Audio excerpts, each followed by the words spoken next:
Hyderabad metro phase 1 take over పై సర్కార్ కీలక ఉత్తర్వులు ఇచ్చింది. ఎల్ఎన్టీ వాటాను కొనుగోలు చేసింది హెచ్ఆర్ఎంఎల్ 15,000 కోట్లతో 100% వాటా కొనుగోలు చేసింది.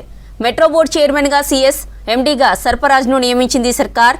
ఈ నెల 30తో అధికారిక బదిలీ ప్రక్రియ ముగియనుంది.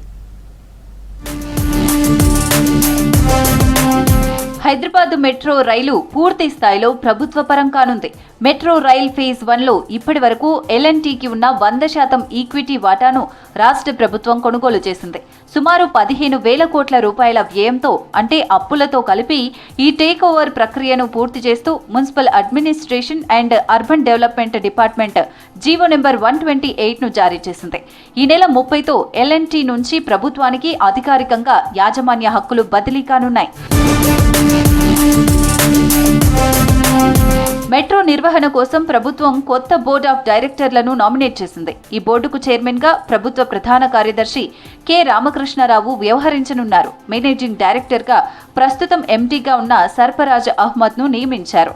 ఇతర డైరెక్టర్లుగా రాష్ట్రంలోని కీలక శాఖల ఉన్నతాధికారులను ప్రభుత్వం నియమించింది.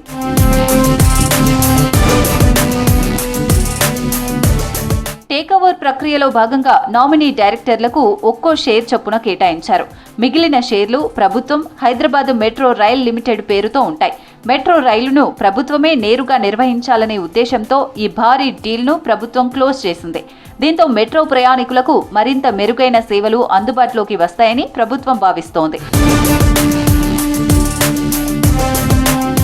మెట్రో రైల్ బోర్డు చైర్మన్ గా సిఎస్ రామకృష్ణరావు, ఎండీగా సర్ఫరాజ్ అహ్మద్, డైరెక్టర్లుగా జయేష్ రంజన్, వికాస్ రాజ్, సందీప్ కుమార్ సుల్తానియా, బి శివధర్ రెడ్డి, జలమండలి ఎండీ అశోక్ రెడ్డి, జితేష్ వి పాటిల్, శివేంద్ర ప్రతాప్ ఉండనున్నారు.